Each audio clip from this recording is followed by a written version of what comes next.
Good evening to all of you, and welcome to another session of Java programming.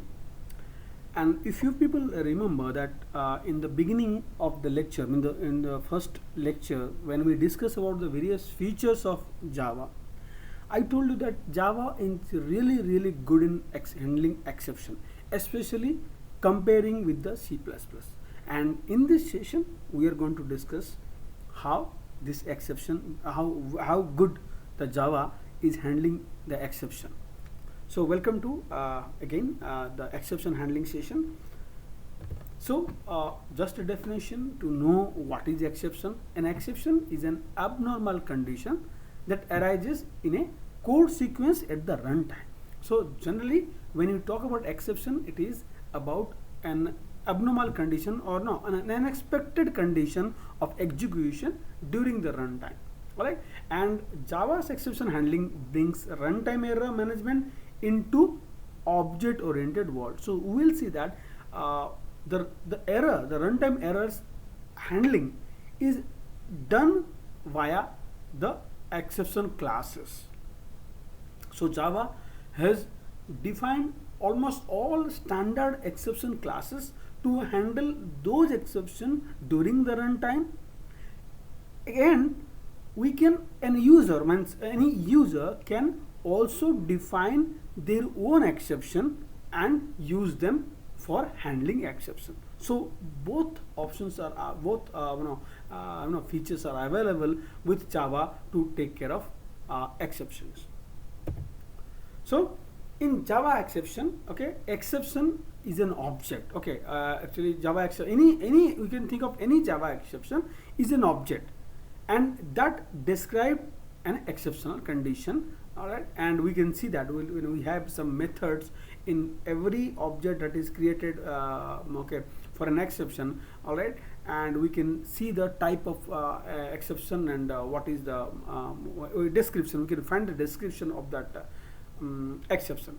So when an exception condition arises, an object representing that exception is created and thrown in the method that causes the error.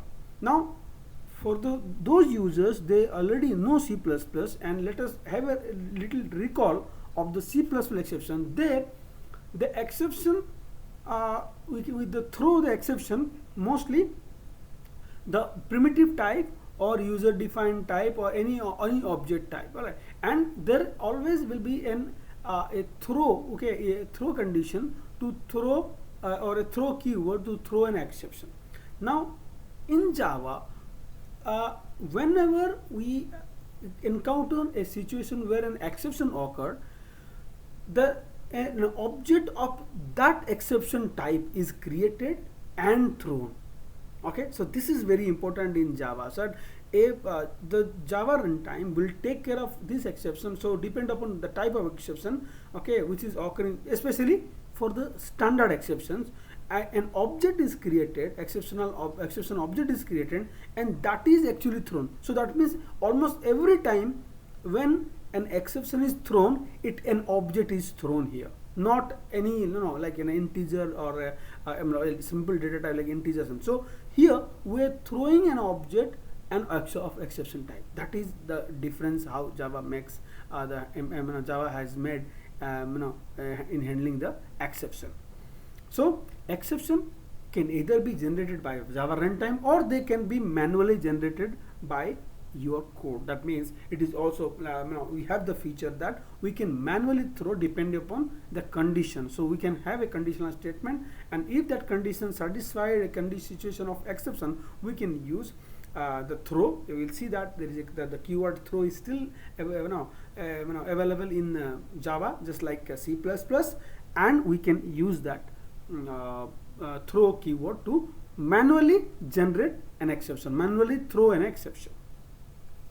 So exception thrown by Java relates to the fundamental errors that violate the rule of Java language or constraint of Java execution environment. So any exception, okay, that is thrown by Java, that means we can think in our point that these exceptions are automatically thrown. Okay, automatically this exception thrown So in that case, it is generally related to the fundamental error that violate the Java language rule. Okay, it is violating the cases during run. Remember, during execution environment, it is violating that condition. It may violate some situation which is not according to the Java language. So this is to be this is how Java takes care of exception. Now, manually generated exceptions are typically used to report some error condition. Situation error condition in generally say the syntax based. Okay, might be some condition which are not written properly to satisfy the condition. So how to handle exception in Java? It is handled by use of 5 keywords. Okay, try, catch, throw, throws, and finally. I think this term, the C++ user, they are already acquainted with this term, and let me tell you that there is no difference in the functionality or the use of try, catch, throw, and throws. The use of all 4 terms remain the same. In addition, we'll learn another keyword, that is finally, and that is used in Java. Alright, so statements that is to be monitored, okay, for exception are to be contained or to be enclosed within try block. Okay, so we can begin a try block with the try keyword with open curly brace. Okay, and the entire code segment should end with the close curly brace. So that is your, do we say, try block. So the code, the statement, or the code or the statements, the program statement that are under inside try block are under observation or under monitor for any type of exception to be raised. If an exception occurs, so if any exception is thrown, okay, within the try block, okay, then okay, we say actually it is thrown. Okay, so exception situation lead to a throw, always. Okay, lead to a throw of the exception object. All right. So system generated exceptions are automatically thrown by the Java runtime, so there is no throw keyword is required for that, or you don't have to do bother about that. If your code has some situation, okay, have some condition that it will lead to a runtime error or runtime exception, so the Java will take care of that. All right. For the cases which is not handled by the Java runtime, Java system generated exception, so for that we generally manually throw the exception using throw keyword. Now, an exception that is thrown out of a method must be specified by throw. So suppose we have defining a method, and we can we can find it out that yes, there are statements in this method which may generate this 1, 2, 3 exceptions. Okay, this kind of exception. So then throws keyword is used along with the method definition to show that okay, that yes, this method throws this exception, means this kind of exception may be generated, okay, by this method. So that is the use of throws. Then where the actually the exception, the thrown exception is handled is the catch block. Okay, so catch block is associated with the try block to and handles a thrown exception in a systematic manner. If you are not handling it, then that is, you can say that is not a proper manner to handle the exception. So any code that must be executed after try block, okay, completes, okay, under both normal and exceptional condition, is put in a final block. So that is an additional task in Java, that is additional functionality, sorry, is defined in Java using finally, that there is a block we can define as finally block, and this block of code is going to be executed. Doesn't matter whether an exception is thrown or not thrown. Okay, so if a finally block is attached to your try block, okay, try case block, then the code inside the final block will always be executed when the try block is completed, either normally or abnormally, doesn't matter. Okay, so you suppose you want to execute some code which are must, we cannot skip due to some exception. Okay, suppose some exception happens, what happens then? The point when an exception is thrown, all the statement which are following that statement in the try block are never executed. So suppose you want some statement, no, even if an exception occur or doesn't occur, okay, we need to execute this statement. It is must. So they here finally will help you. So if you put those codes within the finally, that are definitely going to execute after the completion of the try block or after the execution of the try block.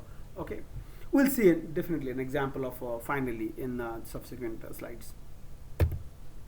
So this is the overall syntax to define a try catch block and finally to handle an exception. So try block, open the curly braces. This all statements which are within this try block are under monitor. Okay, then we can define different more than one catch block with the keyword catch, and the argument is the exception type. Okay, we'll mention the class name of the exception. We'll see that. Okay, every exception object, okay, which is thrown is an object of some type of exception. Okay, either maybe the standard exception classes or maybe user defined, depend upon whether we define user defined or not. Okay, so exception type, that is the class name and the object name. Okay, so if the thrown object, okay, type matches with this exception type, all right, then that particular catch or that corresponding catch block is going to be executed. And finally, as I told, after after completion of the catch, handling the exception or in the normal condition, okay, the finally will be all the code inside the finally will be executed after the initial part is over. Okay, so this is the exception class hierarchy. So in Java, exception of every exception is thrown via creating an object of exception class. Okay, so throwable class is the class which is at the topmost level of the hierarchy. Okay, throwable actually inherit object. Okay, throwable class is the topmost exception class. Okay, and exception and error both inherit the throwable class. All right, error we generally don't handle. Okay, it is not possible to handle the errors. All right, when come to exception, we have a runtime exception, IO exception, SQL exception, AWT exception. Okay, there are many. Okay, under runtime, the arithmetic null point. Okay, so runtime exceptions, okay, and its subclasses, all these things, they are unchecked exception. Means we'll come to we have a slide for that. And IO exceptions, okay, EOF, file not found, all these things are checked exception. Okay, so this is how it is been categorized. These all exception classes are categorized into checked exception or unchecked exception. So what is checked versus unchecked exceptions? So exceptions which are checked at the compilation time during compilation are checked exceptions. Some conditions, okay, some condition of exception can be checked during the compilation time. For example, file not found exception. Suppose you are opening a file, but that file is currently not found in the path that you have mentioned. So this is an exception condition, but this is generally can be checked during the compilation time. All right. So all the exception under checked exceptions are checked during the compilation time, and whereas which are not checked compilation time or generally it is handled only during the runtime are unchecked exceptions. So arithmetic expression, array out of bound exception, we have already seen that. Okay, so index out of bound exception, array index out of bound exception. So all these are runtime, all inherit the class runtime exception. So all under runtime exception. So these are unchecked exception, means these exceptions are generally handled handled during the runtime or checked during the runtime. So here is an example of try-catch block just to demonstrate how try-catch block works. Okay, so we have the main function, main method. Within that we have a try block having a d value equal to 0 and a is 42 by d. So clearly you can see that this situation is going to generate a divide by 0 exception. Okay, and so the category of this exception is arith. So when this situation occurs, the Java runtime is going to create an object of arithmetic exception type.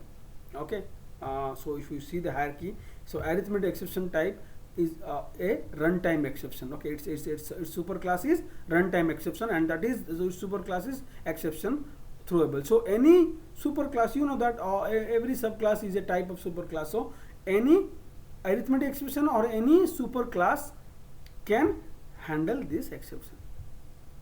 Okay.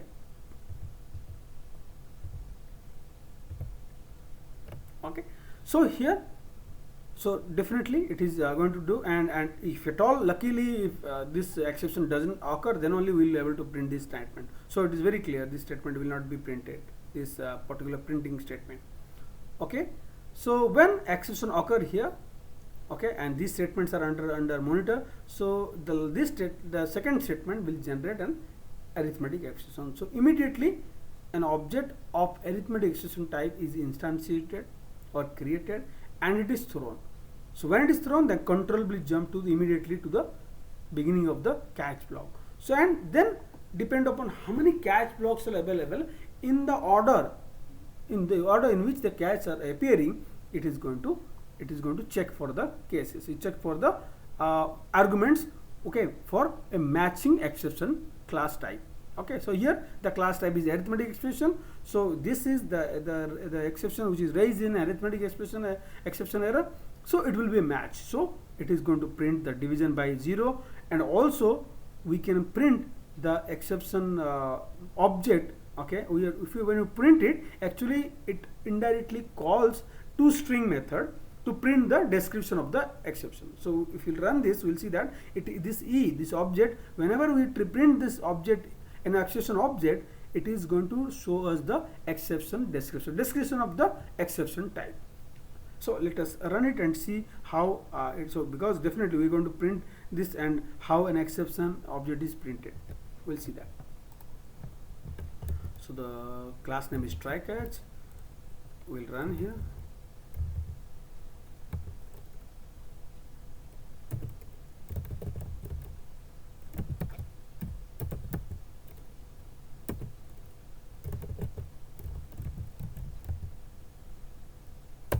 Okay. So first statement under catch block, because that line leads to division by 0, so we print this statement. This statement is printed via system.out.println. Okay, division by 0. Next line, exception. So description of the exception via using the object. So we see that exception, and this is the description provided by the object. So it's saying that which class, which category of this exception is. So Java, under Java the lang library, then the exception is arithmetic exception. And what is the description is given? Divide by 0. Okay, this is the you can say the exception string. Okay, the description string. This is the description string. This is the exception type part, and this is the description string. What is the description about the exception? It's a divide by 0 exception. Okay, and then we have, after catch, we are printing one statement. So once the control is to handle the error, it will come to the immediate line which is following the try catch block. All right. So this is how we can print the description of an exception. So it is a built-in exception. So any exception class which already already defined by the Java, so they will find the description already been mentioned. Okay. So for every exception class that is already been defined by the Java, so but for user defined, we'll see that we can give some descriptions. Okay. Then comes to multiple catch. I think it is very clear that not always we'll get only one exception will be raised. There may be more than one type of exception could be raised. So accordingly, we can define 2 or more catch block. So to handle each exception, okay, by a different catch block. Okay. So when an exception is thrown, each catch block statement is inspected in the order they appear, and one whose type matches that exception is executed. From top to bottom, all the catch blocks are examined. So first catch block which matches the exception type is the first catch to be used, or to be which is going to handle the exception. All right, and that catch block is going to be executed. Now after one catch statement executes, the other catches are bypassed. So not that we have, let's say 3 catch blocks, and second catch block is find a match with the exception which is thrown, So that doesn't mean after handling that exception by the second catch block, third catch block is also going to be executed. No, only the first catch block which is going to handle, that is going to execute, and rest all catch block following that the handling catch block will be bypassed to the, okay, and control will jump to the statement which is following the, or a statement which is following the try catch block. So here is a case. So we have multiple exceptions here. Yes, we are tracking the argument length here. Suppose I will not give anything.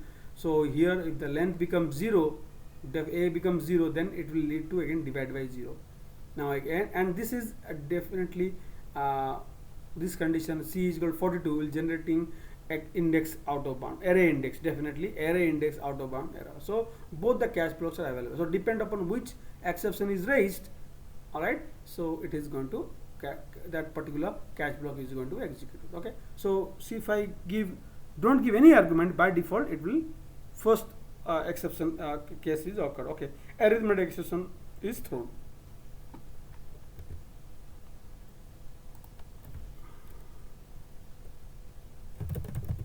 Okay, so multi-catch block.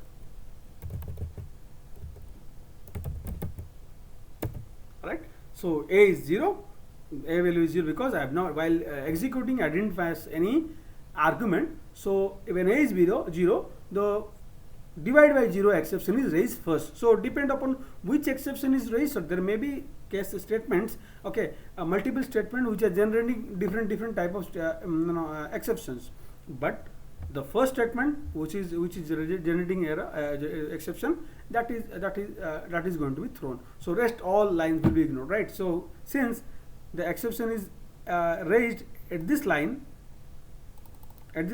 okay, let me show in the code so that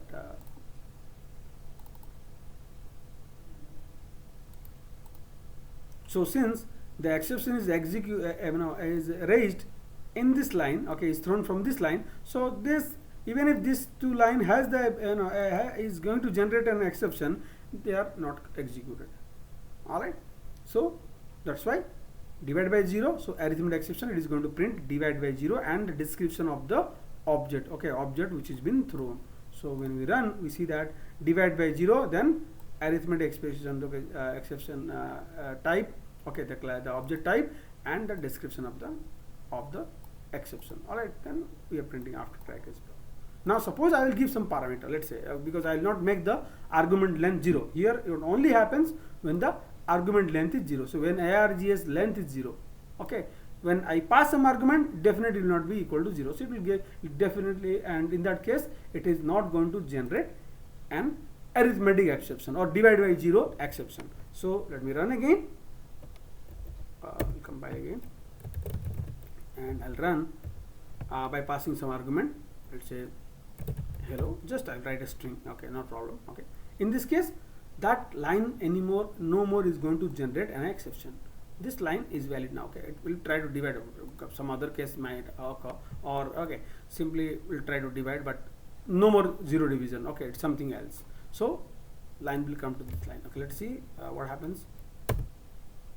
Okay, so it is somehow able to, because it's a string and non-zero value, so it is automatically mapping to a numeric value 1. Okay, so let us not go into that, but it is not because a is 1, it is no more a divide 0 problem, divide 0 exception. So next it comes to the next line, which is okay, see, the array is initiated, okay, of length 1, but we are trying to assign a value at the 42nd index.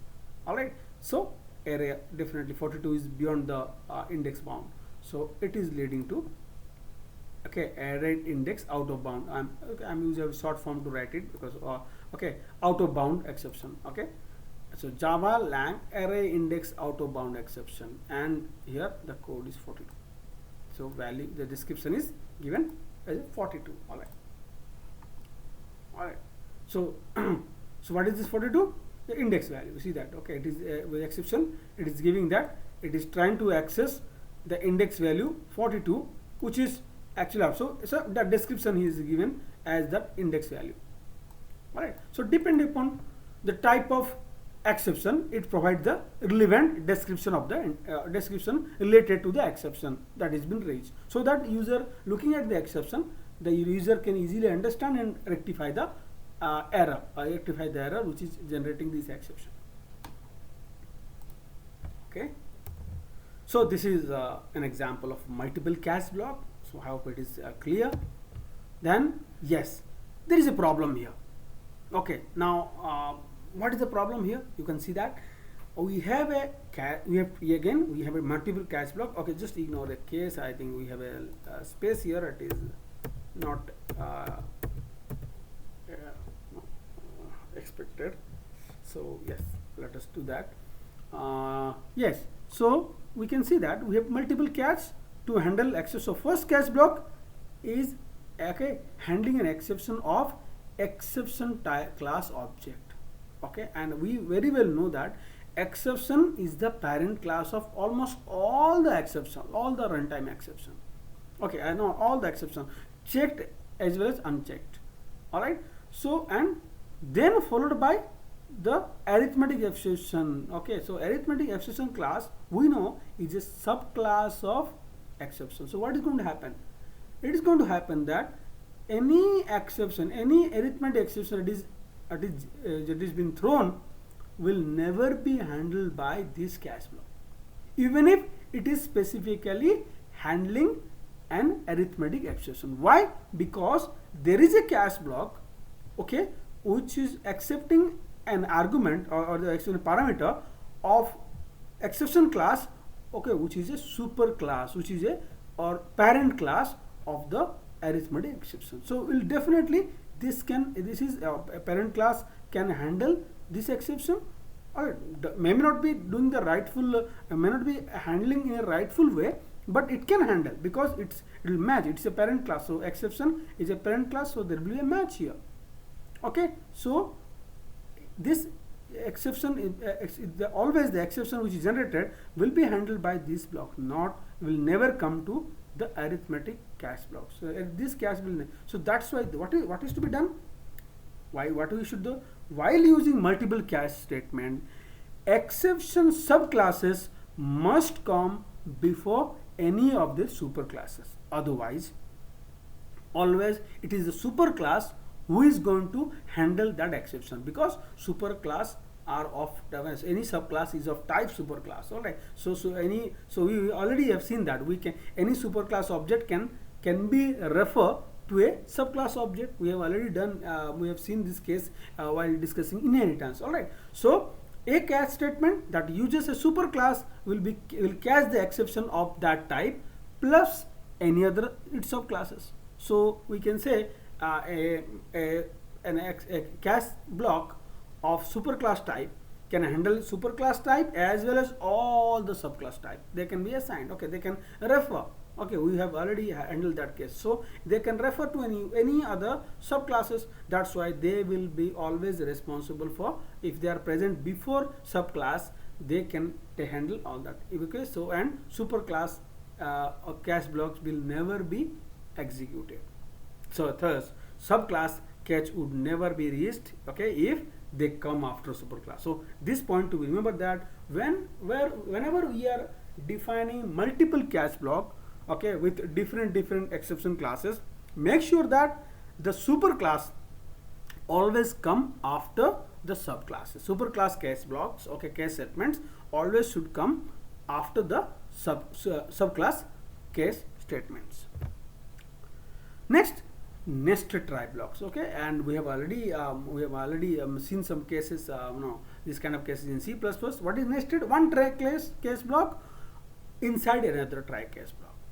All right, so yeah, this nesting has some relevance in Java. What we say, suppose each time a try statement is entered, the context of the exception is pushed on the task. Okay, so context means all the exception types. Okay, so exception handling catch statements are pushed onto the stack. All right, if an inner try statement does not have a catch handler for a particular exception, then the stack is unwind and try for the next try statement present in the outer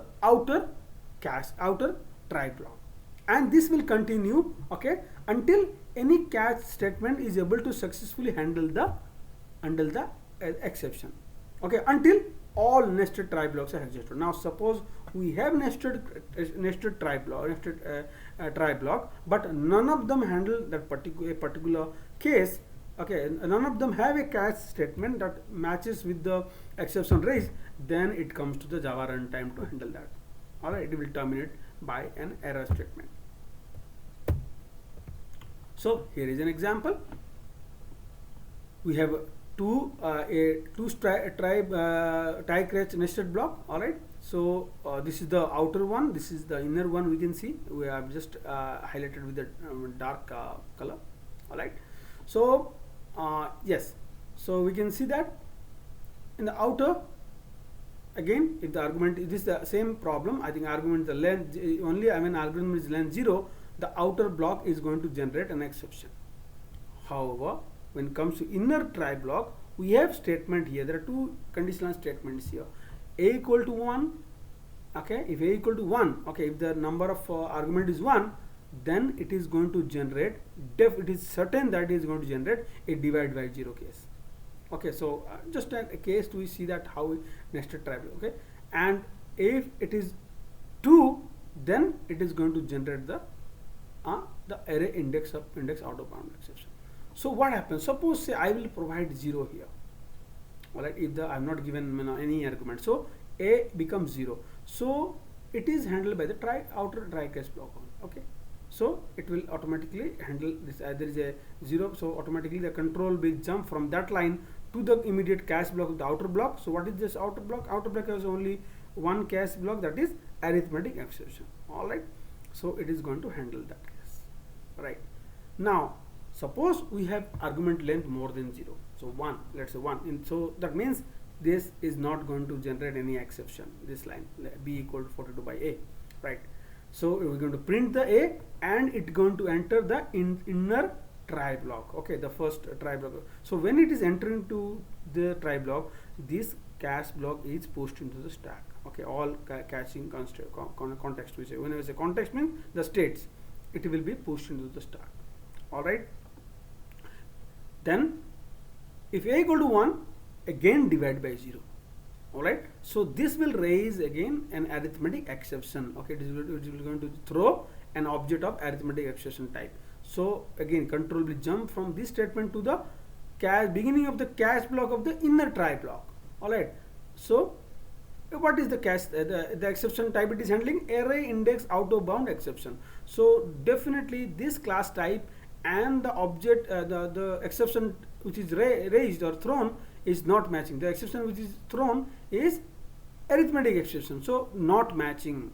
So and there is only catch block present for the inner try block is the only that index out of bound exception. So what is going to happen? That means the inner try catch block fails to handle this exception. In that case, the control will again go back to, will again unwind and control will jump to the outer catch block if at all any catch block present. Alright, so definitely we have outer try block, so there will be at least one catch block. For our case, only one case. Alright, so now again in the order in which the catch blocks are present in the outer try block will be matched. Okay, so yes, in this we are having matching, the arithmetic exception matches with the raised exception. Alright, then so this catch block is going to handle that, so it is going to print divide by 0. Okay, now imagine that some type of exception which is being generated here, it is not matching with the arithmetic exception. So definitely if we have any other try nested block outer to this, so the catch block of that try block will be matched. Okay, and this will continue until all the try catch blocks are exhausted. Okay, so till this is till any try catch block is handling that exception, or all will be exhausted and it will be go to Java runtime. Alright, so now when A is equal to 2, now it comes to when A equal to 2, okay, it will lead to array index out of bound error. So when the number of argument is 2, so the exception which will be generated by this 2 line will be handled by the catch block of the catch statement of the inner try block. All right, so this is how the nested try blocks work. Okay, so let us see this example, run and verify this example.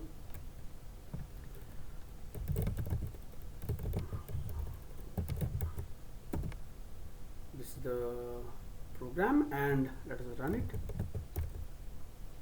First, no argument, so that the outer try catch block is going to be executed. All right, so divide by 0. This is the control never entered to the inner try block. All right, so because we are not printing in the statement, okay, that a equal to this. So when this statement is not executed, that means we are not at all entering to the inner try block. Now let us give one argument, run it. Let's say hello. I'm just giving string value. Okay. All right. So yes, first there is no exception raised by the outer try block. However, when we entered, we are dividing by a minus a. So it is a, when a equal to 1, we are dividing by a minus a. So it lead to divide by 0 exception. Okay, inside the inner try block. But inner try block doesn't have a catch block to handle this exception. So automatically that exception will be thrown to the outer catch block to handle this one. Okay, so that is the benefit of nested try catch block. All right. Now if you pass 2 arguments, then it will handle by the inner try catch block. All right, so when a equal to 2, the inner exception catch statement block is going to handle this array index out of bound exception. Okay, so this is how it works.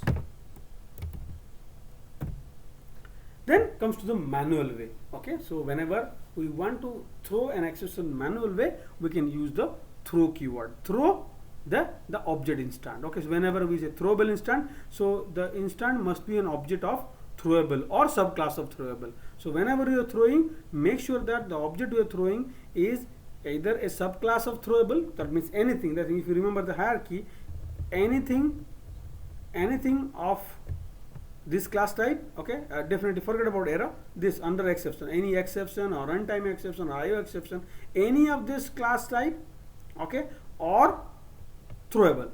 Okay, the most generic class of exception we can say.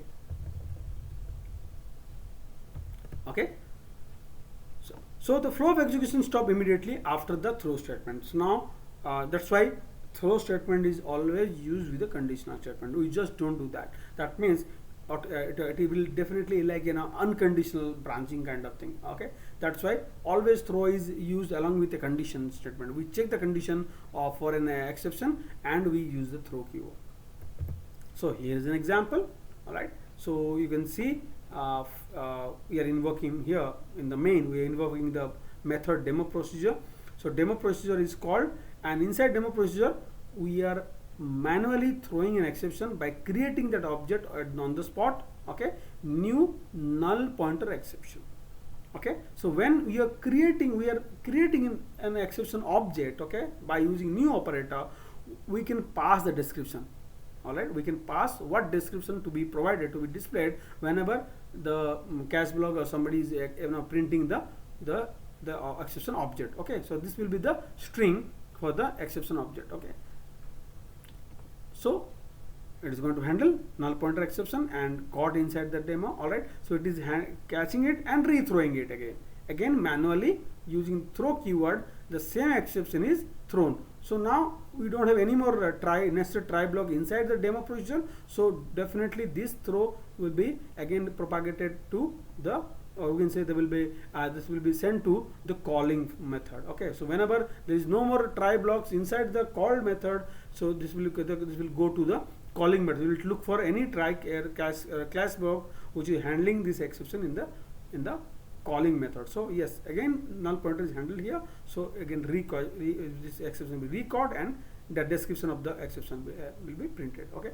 so when you print it, it is going to print, okay, what is the type, the null pointer exception type, and description will give you this string that we have passed while creating the object. Okay,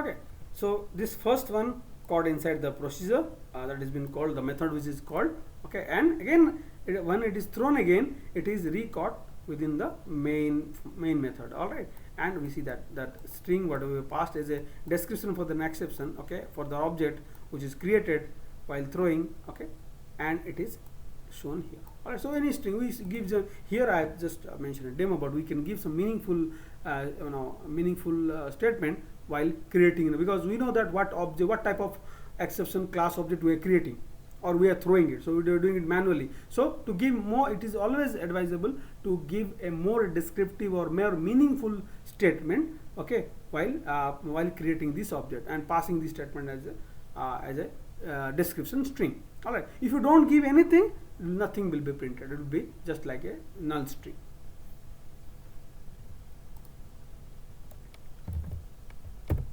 Then comes to throws. As we have discussed, that any method that capable of generating the exception that it doesn't handle, okay, must be specified in this behavior, okay, in the to the caller method, okay, so that they can check against it. So the method is mentioning that, okay, this exception can be thrown, okay, may be thrown by this method. So the calling method will check, okay, at least will take care of this exception to avoid the runtime exception, okay, avoid the runtime problem error.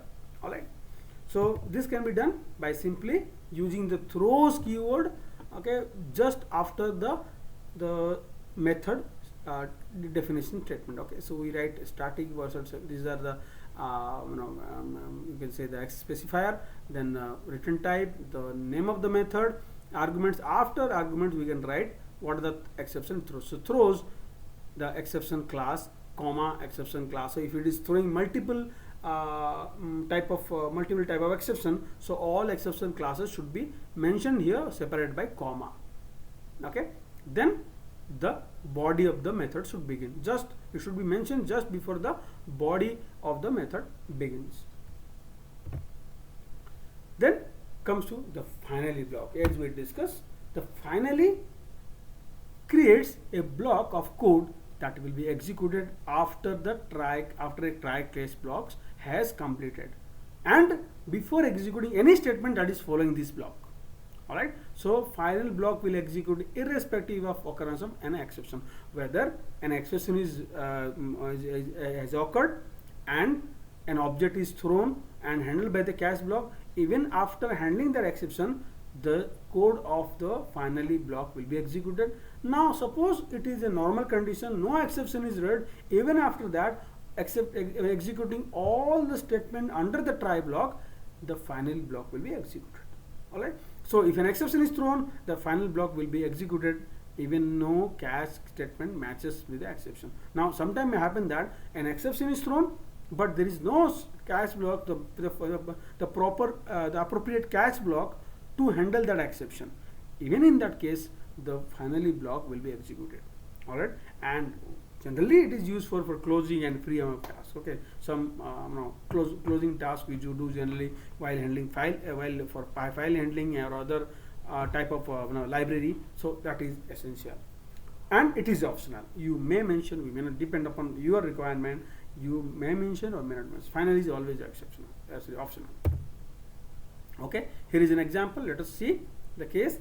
So in the we have a class here. First procedure is procedure A, and we are printing inside procedure A, and we are manually throwing a runtime exception runtime exception object here by writing demo here. All right, and finally here. All right, we have a finally here. All right.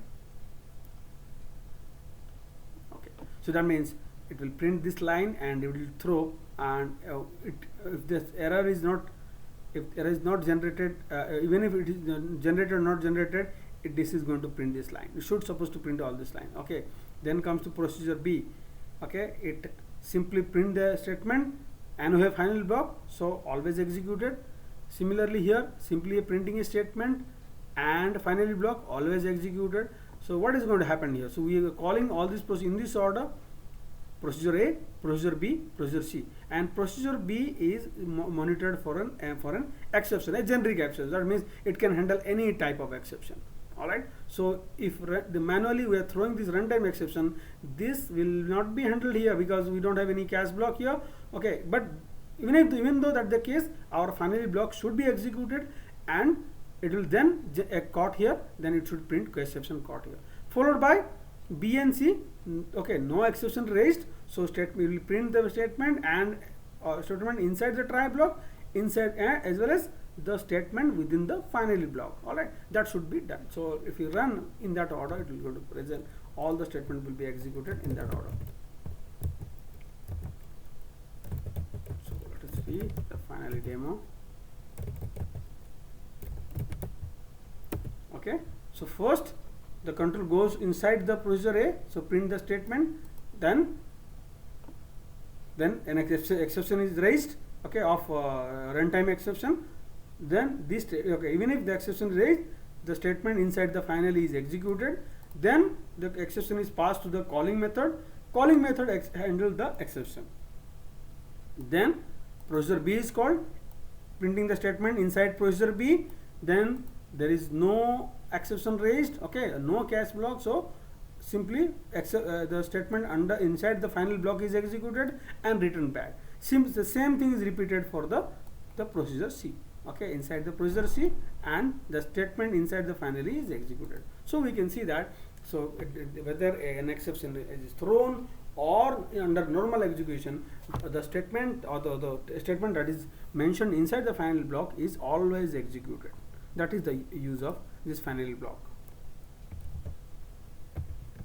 Okay, so here is a list of some common built-in exception classes. We frequently use this. Okay, we generally frequent. So arithmetic exception, we have seen some example. Array index out of bound, we have null pointer exception. Sometime we might have created an object, but it is not yet not yet assigned any. No object is created. It is not referring to any memory location. That may lead to null pointer exception. Class not found. Okay, sometimes we try to define and give an object whose class is class is not defined. All right, that class definition is not in the scope.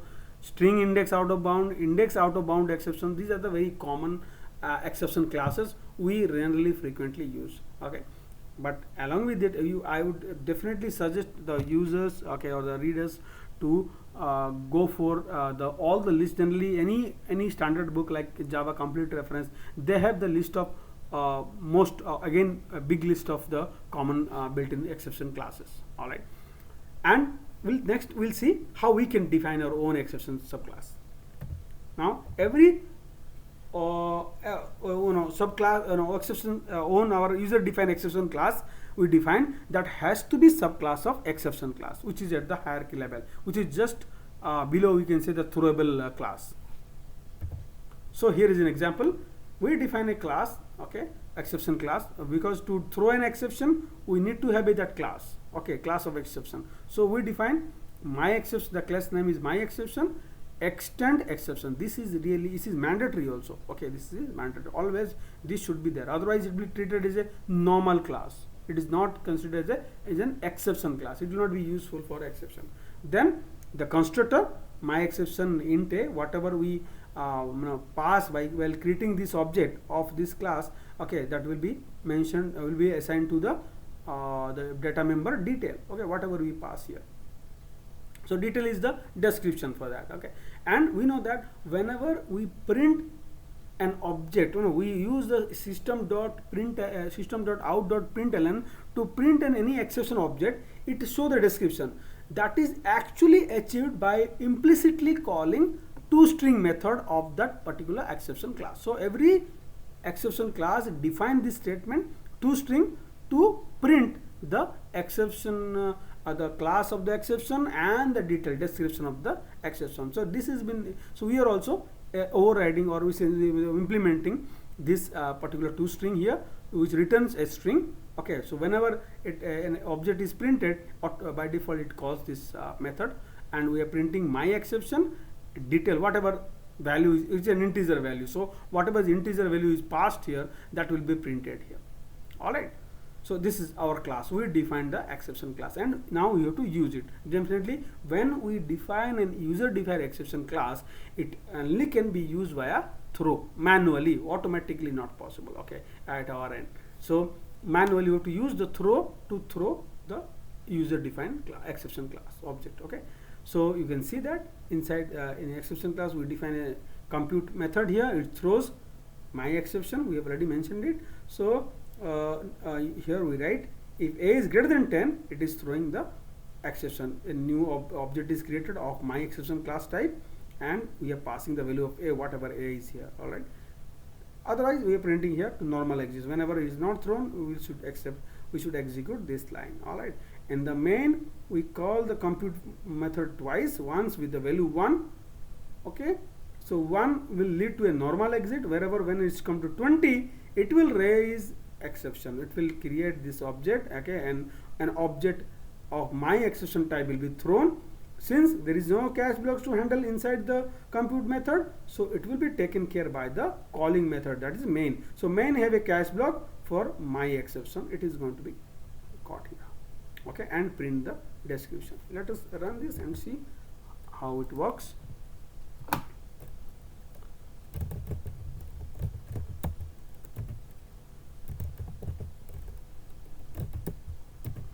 Alright, so first time compute is called by 1, so it's a normal exit because 1 is less than 10, okay. And second time it is 20, so it is greater than 10, so exception object of my exception type is thrown. It is not handled within the compute method, and it is handled within the main method, and we are printing it. So caught, then this is the first this is the description. Whenever we are printing the object e, if you can see that, sorry, so when you see that, we see right caught and the description. E will print whatever is printed by the whatever is written by the toString method, my exception, and within square bracket the number, the integer. So my exception, the number that we pass 20, all right. So this is how the implicitly you can see that the toString method is called whenever we print it, and that is also happened the same with the built-in the built-in exception classes. All right. So then comes to the chain exception, or probably the last topic. So in chain exception, we can associate one exception with the another exception. Okay, there is an exception raised, but we can associate another exception with that particular exception. So second exception will so first exception will not describe, whether the second exception will describe the the cause of the first exception. That is generally the need of this. So to allow chain exception, two constructor and two methods are were added to the throwable. Okay, literally been the part of throwable, just we have to override them. So throwable, these are the two constructors and methods get cause, init cause. All right. So init cause will generate add a cause, and get cause will print. Okay. So here is the example. So in the main we calling demo procedure. All right, and it is handling null pointer exception here. Okay. So in the demo procedure, we are creating an object here, null pointer exception object, okay, and we're passing a stop layer as a string, okay, and what we're doing is that we to this e we are assigning an exception, another exception, that is e dot init cause. Okay, e dot init cause is used to associate arithmetic exception with the e to the null pointer exception object e. All right, then we throw the e. All right, now null pointer exception, okay, whenever we want to show the cause, we can show this cause. All right, so when it's throw, it is again when this exception is handled inside the main method by using this cache block. So we can say we're going to print here. Okay, when you print here, it will show you the null pointer exception. Then when you try to print the cause, it will show you the the cause, the arithmetic expression. Okay, let us run it and show.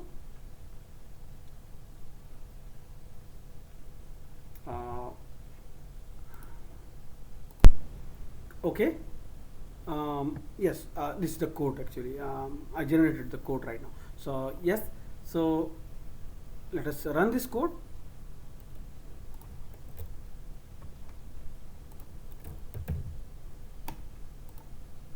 Let me clear the screen so that I can show you once again. So this is the chain we'll recompile it again.